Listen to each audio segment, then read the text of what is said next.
എന്തിനാണ് ഇറാനും ഇസ്രയേലും ഇപ്പോൾ ഏറ്റുമുട്ടുന്നത്? ഈ രണ്ട് രാജ്യങ്ങളും നമ്മൾ എടുത്തു നോക്കുകയാണെങ്കിൽ ഏകദേശം 2000 കിലോമീറ്റർ വ്യത്യാസമുണ്ട്. അതിനിടെ മറ്റു പല വ്യത്യസ്ത രാജ്യങ്ങളും നമുക്ക് കാണാൻ സാധിക്കും. എങ്കിൽ കൂടെ ഇവർ തമ്മിലുള്ള മിസൈൽ ആക്രമണം വളരെ ശക്തമായിട്ടുള്ള രീതിയിൽ നടന്നുകൊണ്ടിരിക്കുകയാണ്.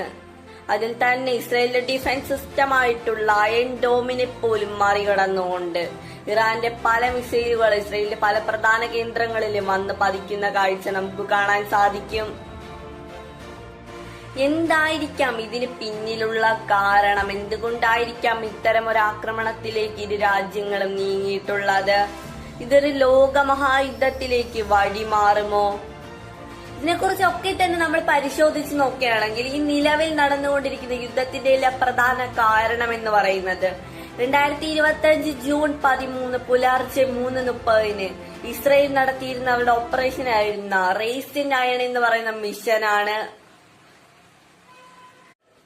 അതായത് ഇറാൻ അകത്ത് നുഴഞ്ഞു കയറിക്കൊണ്ട് ഇറാൻ അകത്ത് വെച്ചുകൊണ്ട് തന്നെ അവരുടെ ഡ്രോണുകൾ ഓപ്പറേറ്റ് ചെയ്തുകൊണ്ട് ഇറാന്റെ എയർ ഡിഫൻസിംഗ് സിസ്റ്റത്തിന് മുഴുവൻ തകർത്തുകൊണ്ട് അതിനുശേഷം ഇസ്രയേലിന്റെ അതിനൂതനമായിട്ടുള്ള 700ഓളം ഫൈറ്റർ ജെറ്റുകൾ ഉപയോഗിച്ച് നടത്തിയിട്ടുണ്ടായിരുന്ന ഒരു മിഷനാണത്.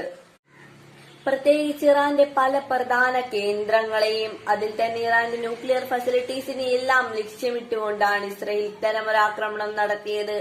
പിന്നീട് അതിന് പ്രത്യാക്രമണം എന്ന രീതിയിലാണ് ഇറാൻ തിരിച്ചടിക്കുന്നത്.